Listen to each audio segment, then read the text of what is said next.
Welcome back to the Public Offender 100 channel. I appreciate everybody like, sharing, subscribing. Please continue to do so, man. Let's push out the content, push out the message, and continue to have fun and grow. But for now, let's get into this next video.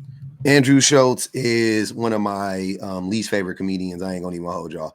I don't think I ever thought he was funny. Most of these new comedians are funny. One thing I've noticed about comedians as I've gotten older and I started to like unpack my misogyny is male comedians aren't really that funny, generally speaking, because male comedians are typically punching down on marginalized groups. So like white male comedians punch down on everybody, but black male comedians punch down on women. They punch down on children. They punch down on LGBTQIA folk, and they punch down on people with disabilities. Yeah, so they're very ableist. They're very sexist, ableist, racist. One of those things, one of those three, or if not all three. And I don't think that I don't like that type of comedy anymore. You know what I'm saying? There was a time when I tolerated it, and there's a time when I liked it, but like I don't think it's funny. That's what Dave Chappelle probably told 2 good jokes in the last like 2 stand-ups. You know what I mean? He's been so hyper fixated on being like anti-LGBTQIA and trying to like make this like, you know, like distinction between like black people and the LGBTQIA and acting like there's not black people within the LGBTQIA community. I tend to not like that comedy. That's where I'm at now. You asked me 5 years ago, I thought Dave Chappelle was the funniest guy ever. I used to think Chris Rock was the best stand-up comedian of all time. I still think Chris Rock, I still think Chris Rock is probably the best stand-up comedian of all time, to be honest with you. But as of lately, I haven't found any of his comedy to be funny.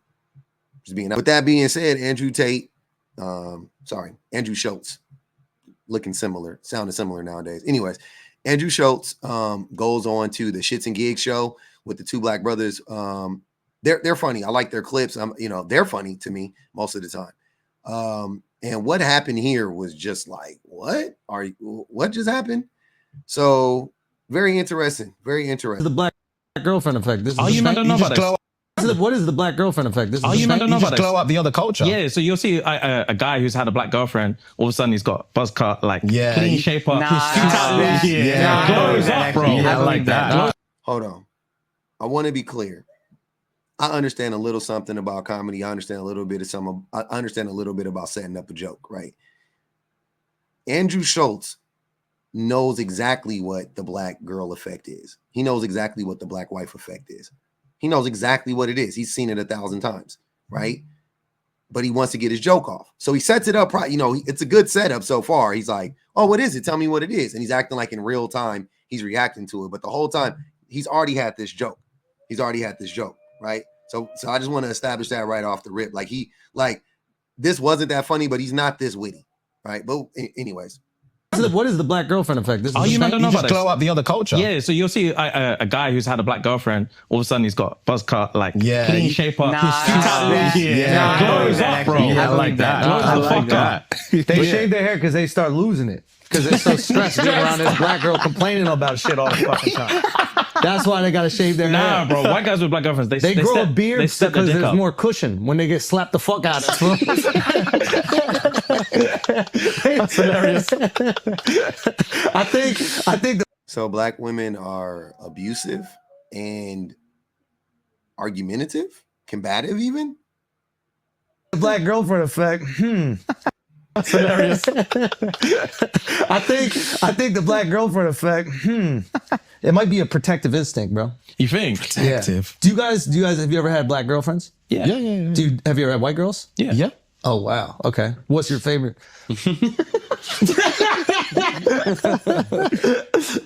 We love them all. Yeah. Oh really? We love them all. Yeah. That means white. Who gives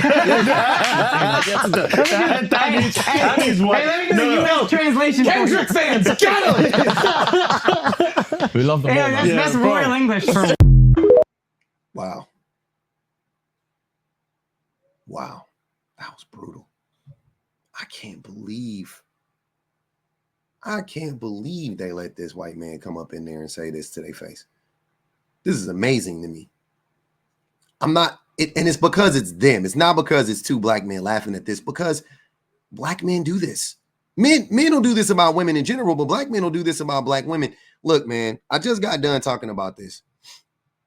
We were talking about protection, right? And this gentleman wanted to bring up how black men were being blamed for what happened with the lady Roe, who was struck in the face by that gentleman. They call her the brick lady, disrespectfully, but her name is Roe. That man hit Roe in the face. I don't know what he hit her with. He hit her with something though. We clearly on the film he hit her with something. But they are still out here mad about the Roe situation, right? And he was saying like, oh, all these black women was like, black men don't protect us, and they won't. They expect us to lay our lives on the line for women who hate us and all of this stuff. And I'm like, that's not true. I don't think they expect you to lay their lives on the line. But more importantly, there are many forms of oppression, many forms of abuse, many forms of protection. Many forms of protection, right? And I was saying like black men don't protect black women as a group at all, like from anybody. We don't protect black women from black men. We don't protect black women from non-black men. We don't protect black women from other women, from non-black women, whatever. We just don't do it. We don't do it. And mind you, white men do protect white women, right? But I want to be clear, they do have a whole institution behind them, right? But they also are the worst enemy to white women, right? There's, you know what I'm saying? So I want to make that clear. And this is where the nuance comes in, because people, when they talk about this, sometimes I just hate how they frame it as if like only black men don't protect black women. Like white men don't protect white women from other white men either. But they do protect white women from every other group of men. No doubt about it. Asian men protect white women. Asian men protect Asian women from every other group of men outside of white men. Right? So we understand, because that's how the system works, right? There's a hierarchy, white people at the top, blah, blah, blah, blah. That's why I don't want to make it seem like white people are like virtuous or like anything like that. White men are more virtuous or anything. They're not. They just have a whole power structure behind them. And what they're protecting is whiteness. They're not protecting the women. They're protecting whiteness, right? You cannot have non-white people attacking white people. Female or male doesn't matter. Man or woman doesn't matter. You cannot have non-white people attacking white people. That doesn't look good for whiteness. So they'll protect white women because of that, but then turn around and be their biggest enemy, right? But black men, we should protect everybody in our community, because who the fuck is protecting us? We don't have a system behind us, so we should be protecting ourselves. And this is an instance of how black men don't protect black women at all. It's a perfect example, and nobody had to lose their life. There was no threat of violence there. Like, so I don't want to hear, I'm just trying to make it home at night. Like, none of that bullshit. This is a situation of a white man vilifying, demonizing, and talking cash money shit about black women. And these motherfuckers talking about this is hilarious. What's so funny about what he said? Using negative stereotypes about black women that perpetuate violence against black women, that they're combative, and that black women are abusive. What? As if black women don't get abused the most? As if the femicide rate for black women isn't the highest, but they're the abuser? Wow. Okay. Bet. It's hilarious. Yeah, terrible. They got a cackling with an Indian dude. It's all types of wrong. Everything about this was wrong. Totally disappointed in these brothers, man. Totally disappointed in them. I did have higher expectations for these two dudes, not for black men in general. This scenario is not surprising to me. It's not surprising to me. This scenario is not surprising to me, right? Many black men, we often laugh at the expense of black women while in the company of men who aren't black, because black men love misogyny and we don't care. We don't care. We love misogyny, right? So if a white man is being misogynistic, we're here for it. If an Asian man is being misogynistic, we're here for it. That's where we all combine and clap hands and sing Kumbaya and and the racism isn't so strong. But this is nothing but misogynoir right here. This dude's 100% a mino. He's a mino. It's misogynoir, so he's a mino. A mino is somebody that practices misogynoir, which is the disdain specifically of black women. Clearly, Andrew Schulz disdains black women. And I know it's going to come out in 2 weeks that his fiance is black or something. I don't give a fuck.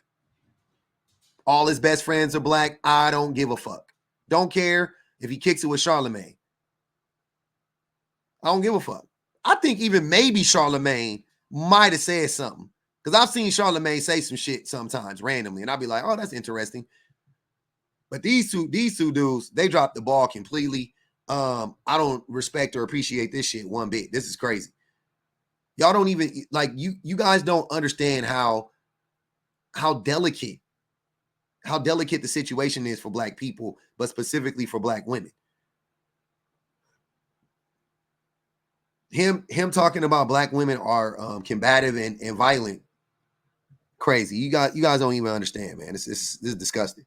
What is the black girlfriend effect? This is Oh, you man don't know You about just this? glow up the other culture. Yeah, so you'll see a guy who's had a black girlfriend, all of a sudden he's got buzz cut, like clean shape up. Glows up, bro. Yeah, I like that. I like that. They shave their hair because they start losing it. Because they're so stressed being around this black girl complaining about shit all the fucking time. That's why they got to shave their hair. Nah, bro. White guys with black girlfriends, they They grow a step- beard they step their because dick there's up. more cushion when they get slapped the fuck out of. White men with black women have the highest rate of success for relationships. Andrew and you two fucking snickering idiots. I'm going to say it again. Black women with anybody, to be honest with you, but with white men specifically, they have the highest rate of success. So the white men you talking about, they love them black women. Interesting, huh? That's hilarious. I think the black girlfriend effect. It might be a protective instinct, bro. You think? Protective. Do you guys have you ever had black girlfriends? I don't even think they clocked what he was saying. He was saying that the white man is protecting himself. That's crazy. They just said protective because I don't think they got it. I don't think they clocked it. Yeah. Have you ever had white girls? Yeah. Oh wow. Okay. What's your favorite?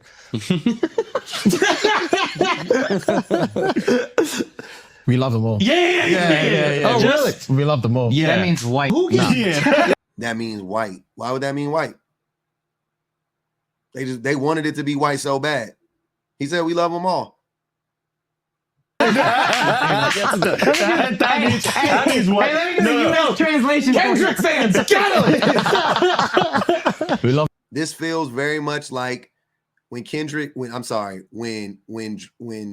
Drake said that he was trying to free the slaves, and Kendrick referenced that in that song, right? He said, homie acting like he was saying that I was trying to free the slaves or whatever. Like, that's what this feels like to me. This is cringy.